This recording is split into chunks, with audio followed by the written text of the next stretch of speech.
Welcome friends, मेरे channel टेकी पावन academy में आपका फिर से स्वागत है। चैनल पर पहली बार आए हैं तो चैनल को जरूर सब्सक्राइब करें। हिंदी में समष्टि अर्थशास्त्र पहले से चैनल पर अवेलेबल है, आप उसे जरूर चेक करें प्लेलिस्ट को। ठीक है, प्लेलिस्ट में है सारे चैप्टर समष्टि अर्थशास्त्र के अवेलेबल है। ये इंग्लिश मीडियम में हम कोशिश कर रहे हैं आप तक सारा कंटेंट पहुंचाने की। उसी कड़ी में मैक्रो इकोनॉमिक्स का आज का हमारा टॉपिक है कंपोनेंट्स ऑफ गवर्नमेंट बजट। इससे पहले हमने देखा था ऑब्जेक्टिव ऑफ गवर्नमेंट बजट, देख लिया था। आज हम देखने जा रहे हैं गवर्नमेंट बजट के कंपोनेंट्स कौन कौन से होते हैं, उसी के बारे में ये सारा टॉपिक है, वीडियो है। तो चलते हैं आगे।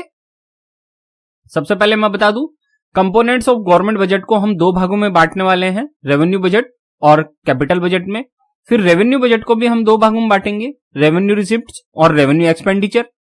फिर रेवेन्यू रिसिप्ट को भी हम दो भागों में बांटेंगे, tax revenue, non tax revenue. और रेवेन्यू एक्सपेंडिचर को भी दो भागों में बांटेंगे, प्लान रेवेन्यू एक्सपेंडिचर और नॉन प्लान रेवेन्यू एक्सपेंडिचर। ऐसे ही कैपिटल बजट को भी दो भागों में बांटेंगे, कैपिटल रिसिप्ट्स, कैपिटल एक्सपेंडिचर। और कैपिटल एक्सपेंडिचर को भी दो भागों में बांटने वाले हैं, plan capital expenditure, non plan capital expenditure. इस तरीके से ही वीडियो हो सकता है। और टैक्स रेवेन्यू भी आप चाहें तो इसको डायरेक्ट टैक्स और इनडायरेक्ट टैक्स में और इसको बांट सकते हैं, डिवाइड कर सकते हैं। ठीक है, तो हम देख लेते हैं सबसे पहले ए रेवेन्यू बजट। क्या देख रहे हैं हम?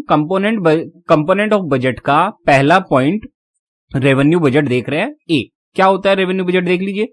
Revenue budget includes receipts and expenditures that neither reduce nor increase liability and assets. Revenue budget में उन चीजों को शामिल किया जाता है जो ना तो लायबिलिटी क्रिएट करती हैं, ना असेट्स क्रिएट करती है और ना कम करती है। यानी कि लायबिलिटी और असेट पर कोई इंपैक्ट नहीं होता। लायबिलिटी का मतलब क्या होता है? सिंपल सी बात, कोई चीज आपने किसी से ले रखी है और आपको फ्यूचर में उसे लौटानी है, उसको हम लायबिलिटी कहते हैं। जैसे मान लीजिए आपने किसी दोस्त से 100 रुपए उधार लिए, तो पैसा तो आया ना आपके पास 100 रुपया, लेकिन ये भी पता है ना आपको कि उसको फ्यूचर में क्या करना पड़ेगा, आपको वो 100 रुपए वापस से लौटाने पड़ेंगे। तो ये लायबिलिटी हुई।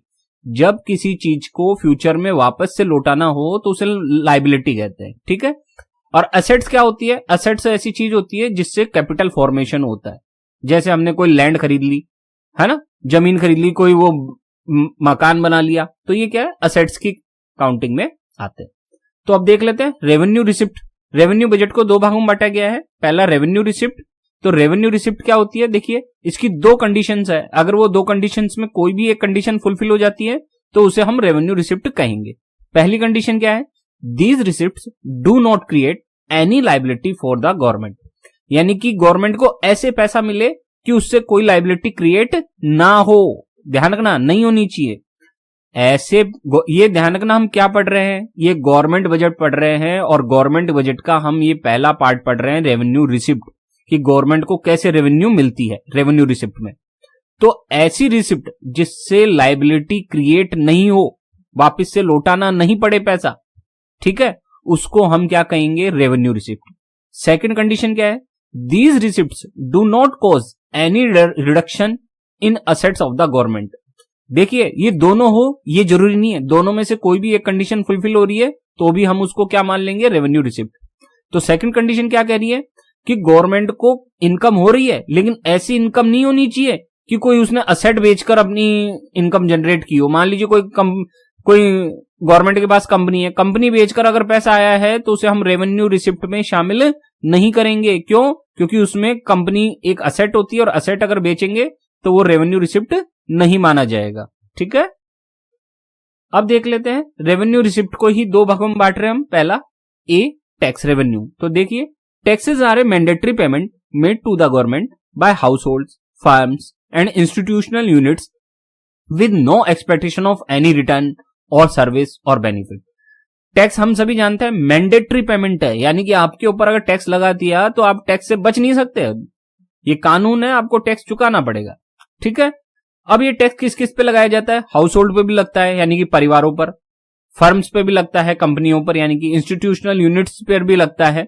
तो इन सब पे टैक्स लगता है और टैक्स के बदले में गवर्नमेंट कोई गारंटी नहीं देती है कि आप हमको इतना रुपीस का टैक्स दे रहे हैं तो हम आपको रिटर्न में ये देंगे या ये सर्विस देंगे या बेनिफिट देंगे। ऐसा डायरेक्ट कोई भी चीज का वादा गवर्नमेंट नहीं करती है। ठीक है ना, एग्जाम्पल देख लेते हैं इसके। Example of tax revenues are, कौन कौन से हैं देखिए टैक्स रेवेन्यू के एग्जाम्पल। जीएसटी, जिसको हम गुड्स एंड सर्विसेज टैक्स कहते हैं, ये कैसा है, इनडायरेक्ट टैक्स है, ध्यान रखना।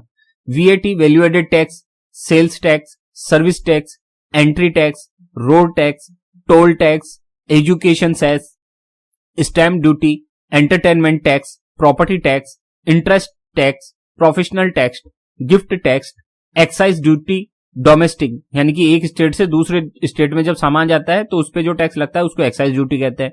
कस्टम ड्यूटी, एक्सपोर्ट और इंपोर्ट जब किया जाता है माल एक देश से दूसरे देश में, तब उस पर जो टैक्स लगता है उसको कस्टम ड्यूटी कहते हैं। कॉर्पोरेट टैक्स, हमने अपने पढ़ाई है, कंपनी को जो प्रॉफिट होता है उस पर जो टैक्स बनता है उसको कॉर्पोरेट टैक्स कहते हैं। सिक्योरिटी ट्रांजेक्शन टैक्स, एसटीटी, जो शेयर मार्केट में आप खरीदते और बेचते हो ना शेयर, तब उसके ऊपर लगता है ये एसटीटी। तो ये सारे के सारे टैक्स कैसे हैं, ये सारे के सारे टैक्स गवर्नमेंट को रेवेन्यू देने वाले हैं, इसीलिए इसको टैक्स रेवेन्यू कहा जाता है। इन टैक्स से गवर्नमेंट को कौन सी रेवेन्यू होती है, टैक्स रेवेन्यू, और ये किसका पार्ट है, रेवेन्यू रिसिप्ट का। फिर दूसरा हम देख लेते हैं बी, नॉन टैक्स रेवेन्यू। बिना टैक्स के कैसे इनकम होती है, जो रेवेन्यू रिसिप्ट है। तो देखिए, revenue received by the government from sources other than taxes is called non tax revenue. ऐसी सभी इनकम जो गवर्नमेंट को बिना टैक्स के होती है और जो रेवेन्यू का पार्ट है, ध्यान रखना, उसी को हम revenue receipt non tax revenue कहेंगे। जैसे गवर्नमेंट जो फीस लेती है, certificate of birth, death certificate, passport, court, land registry fees, इन सबसे जो गवर्नमेंट को पैसा मिलता है उसके बदले में कोई गवर्नमेंट कोई लायबिलिटी क्रिएट होती है उसकी, नहीं होती। कोई असेट्स बेची, नहीं बेची ना, तो इस इनकम को हम क्या कहेंगे, नॉन टैक्स रेवेन्यू, और ये भी रेवेन्यू रिसिप्ट का ही पार्ट है। इसी प्रकार से गवर्नमेंट ने कोई फाइन लगाया आपके ऊपर, लॉ ब्रेकर्स जैसे जुर्माना लगाते ना, हेलमेट नहीं लगाया आपने, आपके ऊपर जुर्माना लगा दिया, तो गवर्नमेंट को क्या हुई, रेवेन्यू रिसिप्ट हुई। और ये कौन सी वाली रेवेन्यू रिसिप्ट है, नॉन टैक्स रेवेन्यू।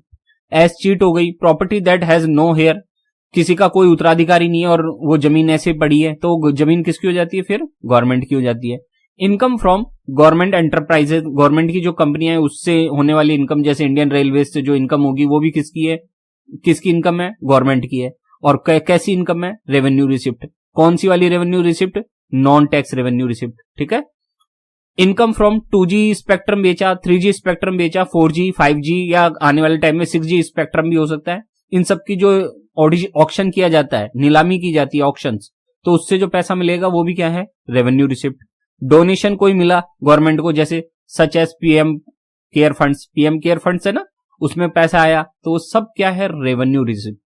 इन सबको रेवेन्यू रिसिप्ट क्यों कहा जा रहा है, मैं फिर रिपीट कर रहा हूं, क्योंकि ये ऐसा पैसा मिला है गवर्नमेंट को जिससे ना तो कोई लायबिलिटी क्रिएट हुई है उसकी, और ना ही कोई असेट बेची है, ना तो गवर्नमेंट ने अपनी कोई चीज बेची है इनके लिए, और ना ही गवर्नमेंट ने ये कोई कमिटमेंट किया है कि ये पैसा आने के बदले में मैं आपको ये कुछ दूंगा, ऐसा कोई कमिटमेंट भी नहीं है, ठीक है ना। इसलिए हमने इसको रेवेन्यू रिसिप्ट माना है। फिर आगे आते हैं, अब दूसरा रेवेन्यू एक्सपेंडिचर देख लेते हैं। इसकी भी दो कंडीशंस है। It does not create any asset for the government, ऐसा एक्सपेंडिचर जिससे गवर्नमेंट का कोई असेट क्रिएशन ना हो, या it does not cause any reduction in liability of the government, या ऐसा कोई एक्सपेंडिचर नहीं होना चाहिए जिससे गवर्नमेंट की लायबिलिटी कम हुई हो, रिड्यूस हुई हो। तो ऐसे एक्सपेंडिचर को हम फिर क्या कहेंगे, रेवेन्यू एक्सपेंडिचर। ये दोनों ही कंडीशन में से कोई भी एक कंडीशन अगर फुलफिल हो जाती है तो उसे हम रेवेन्यू एक्सपेंडिचर मान लेते हैं। तो देखिए, इसको भी दो भागों में बांटा जाता है, प्लान, रेवेन्यू एक्सपेंडिचर। प्लान मतलब कि जब हम बजट लाते हैं उस वक्त ही प्लानिंग कर ली, उसको हम कहेंगे प्लान, ठीक है ना। तो the estimates of plan expenditure are made by various ministries and the planning commission jointly such as assistant to the states etc. Government जब प्लान बनाती है, जैसे पंचवर्षीय योजनाएं बनाती थी, 5 ईयर प्लान, इसके अलावा गवर्नमेंट बजट भी करती है, तो उस वक्त प्लानिंग करके पहले से उसने प्लान कर लिया कि इतना इतना एक्सपेंडिचर हमको करना है, ठीक है, इसलिए उसको प्लान एक्सपेंडिचर कहेंगे। अब रेवेन्यू क्यों है, क्योंकि रेवेन्यू एक्सपेंडिचर ऐसा एक्सपेंडिचर है जिसको करने से भारत सरकार को या गवर्नमेंट ऑफ इंडिया को ना तो कोई असेट का क्रिएशन हो रहा है, ना ही कोई लायबिलिटी रिड्यूस हो रही है। ध्यान रखना, ये दोनों चीजों को चेक करना है कि क्या स्टेट को जो असिस्टेंट दी जाती है गवर्नमेंट ऑफ इंडिया के द्वारा, उससे क्या कोई असेट क्रिएट हुई है, नहीं होती है, कोई लायबिलिटी रिड्यूस हुई है, नहीं हुई है। इसलिए उसे हम रेवेन्यू एक्सपेंडिचर मानेंगे। और कौन सा वाला? Plan revenue expenditure.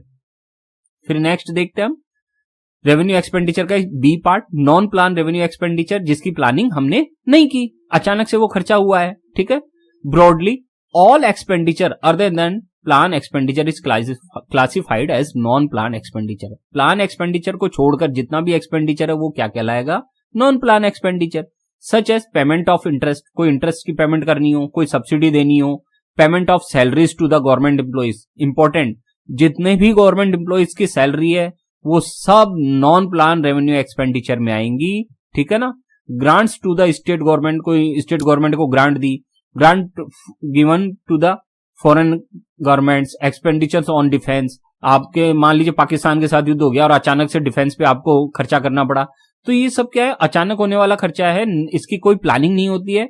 गवर्नमेंट जो सैलरीज होती है उसकी भी कोई प्लानिंग नहीं होती, क्योंकि डीए वगैरह बढ़ता रहता है अचानक से, है ना। तो इसलिए इन सबको हम क्या मानते हैं? Non plan. और रेवेन्यू एक्सपेंडिचर क्यों है? रेवेन्यू एक्सपेंडिचर क्यों है? क्योंकि इससे ना तो असेट कोई क्रिएट हुई है, ठीक है, और ना ही गवर्नमेंट की लायबिलिटी कम हुई है, इसलिए हमने इसको रेवेन्यू एक्सपेंडिचर माना है। ठीक है ना। ये हमारी दो कंडीशन है ना, भूल मत जाना। इन दो कंडीशंस पर ही निर्भर करता है, दोनों में से एक भी अगर फुलफिल होती है तो हम उसे वो मान लेते हैं। ठीक, अब आगे चलते हैं। तो अगला पॉइंट देखते हैं। हमने अभी तक रेवेन्यू बजट देखा था ना। रेवेन्यू बजट की खास बात क्या थी? कि लायबिलिटी और असेट दोनों का ही कोई इंपैक्ट नहीं था। यानी कि अगर आप एक्सपेंडिचर करो या इनकम करो, आपकी लायबिलिटी कांस्टेंट रहती थी और असेट कांस्टेंट रहती थी। लेकिन कैपिटल बजट में क्या होगा कि आप रेवेन्यू जनरेट करो या एक्सपेंडिचर करो, इससे क्या होगा? या तो असेट क्रिएट होगी या डिक्रीज होगी, या तो लायबिलिटी क्रिएट होगी या डिक्रीज होगी। यानी कि चेंज इन किस में आएगा? चेंज इन लायबिलिटी होगा या चेंज इन असेट्स होगा। तो उसे हम कैपिटल बजट में रखते हैं। फिर से रिपीट कर रहा हूं, जब जब लायबिलिटी और असेट्स में चेंज होता है तो वो कैपिटल बजट का पार्ट बनती है, और जब जब ये दोनों कांस्टेंट रहते हैं तब तब वो रेवेन्यू बजट का पार्ट होता है। ठीक है, तो अब इसका देख लेते हैं। Capital budget includes receipts and expenditure that either reduce और इंक्रीज लायबिलिटी एंड असेट्स। जैसा कि मैं बता चुका हूं, इससे या तो लायबिलिटी और असेट इंक्रीज होंगे या रिड्यूस होंगे, चेंज आएगा। लायबिलिटी और असेट में क्या आ जाएगा? चेंज। इसलिए हम इसको कैपिटल बजट कहते हैं। अब इसका पहला पार्ट देख लेते हैं, कैपिटल रिसिप्ट, यानी कि गवर्नमेंट को जो पैसा मिलता है उसमें से कौन सा पैसा लायबिलिटी और असेट चेंज करता है, वो कैपिटल रिसिप्ट होगा। तो number a condition, first condition क्या है? These receipts create corresponding liability for the government. यानी कि ऐसा पैसा, गवर्नमेंट को ऐसे पैसा मिले जिससे लायबिलिटी क्रिएट हो जाए, तो उसे हम क्या मानेंगे फिर? Capital receipt. या सेकंड पॉइंट ऑप्शन में, these receipts cause reduction in assets of the government. या गवर्नमेंट को ऐसे पैसे मिले कि उसने क्या किया? अपनी असेट्स बेचकर वो पैसा कलेक्ट किया है, तो भी हम उसको कैपिटल रिसिप्ट मानेंगे। ध्यान देना, मैं रिपीट कर रहा हूं कि इन दोनों में से कोई एक कंडीशन भी फुलफिल हो जाएगी तो उसे हम कैपिटल रिसिप्ट मानेंगे। या तो लायबिलिटी क्रिएट हो जाए या असेट्स रिड्यूस हो जाए। तो देखिए उदाहरण देखते हैं इसके, such as recovery of loans, इसको हम कैपिटल रिसिप्ट मानते हैं। Loans taken by the government from the public, from the RBI and from the rest of the world, ये सारे क्या है? Capital receipt. डिसइन्वेस्टमेंट, डिसइन्वेस्टमेंट क्या होता है? Income from selling stake in public sector undertakings. Government की जो कंपनियां होती है ना, उसको बेचने से, गवर्नमेंट की कंपनियों को बेचने से या उसके शेयर्स बेचने से जो इनकम होती है, उसी को हम गवर्नमेंट की नजर में डिसइन्वेस्टमेंट कहते हैं। ठीक है, तो ये भी कैपिटल बजट का पार्ट है, कैपिटल रिसिप्ट का। फिर कैपिटल बजट का सेकंड पार्ट देख लेते हैं, कैपिटल एक्सपेंडिचर। कैपिटल एक्सपेंडिचर कब माना जाएगा? जब वही दो conditions, they reduce liability of the government, या तो ऐसा एक्सपेंडिचर हो जिससे गवर्नमेंट की लायबिलिटी क्या हो? रिड्यूस, या फिर they create assets of the government, या वो गवर्नमेंट के लिए क्या करे? असेट्स क्रिएट करे। इन दोनों में से कोई भी एक कंडीशन फुलफिल होगी तो उस एक्सपेंडिचर को हम कौन सा एक्सपेंडिचर मानेंगे? Capital expenditure. अब इसको दो भागों में बांटा गया है, देखिए डिवाइड किया है। ए, प्लान कैपिटल एक्सपेंडिचर। प्लान मतलब कि जिसकी पहले से प्लानिंग कर ली थी। ठीक है, जैसे expenditure on construction of roads, bridge, hospital, building, इससे क्या होगा? असेट्स क्रिएट होगी ना। देखो, क्रिएट असेट, इनसे रोड बनाओगे, ब्रिज बनाओगे, हॉस्पिटल बिल्डिंग बनाओगे, इससे क्या होगी, असेट्स क्रिएट होगी, इसलिए इसको कैपिटल एक्सपेंडिचर मानेंगे। फिर non plan capital expenditure, defence पर किया गया खर्च, loans to the public enterprises, loans to the states, union territories and foreign government, ये नॉन प्लान कैपिटल एक्सपेंडिचर होगा। ठीक है, अब आप देख सकते हैं ये हमारा एक चार्ट है जिसमें रेवेन्यू रिसिप्ट दी हुई है, रेवेन्यू एक्सपेंडिचर दिया हुआ है, रेवेन्यू डेफिसिट निकाला हुआ है, capital receipt, capital expenditure, total expenditure, physical deficit, primary deficit. इस तरीके से ये सारा का सारा आपको परसेंटेज ऑफ जीडीपी में आ जाता है। आप इसके कैलकुलेट कर सकते हैं, मैंने सैंपल के लिए एक आपको टेबल दे दी है, आप भी इसका एनालिसिस करें। तो यह हमारा सारा का सारा एनालिसिस है। मैं रिपीट कर रहा हूं, रेवेन्यू बजट और कैपिटल बजट में जो मेन अंतर है वो ये है कि रेवेन्यू बजट में लायबिलिटी और असेट्स कांस्टेंट रहते हैं, जबकि कैपिटल बजट में लायबिलिटी और असेट्स चेंज हो जाते हैं, भले ही वो रिड्यूस हो जाए या वो इंक्रीज हो जाए, लेकिन वो चेंज होगा।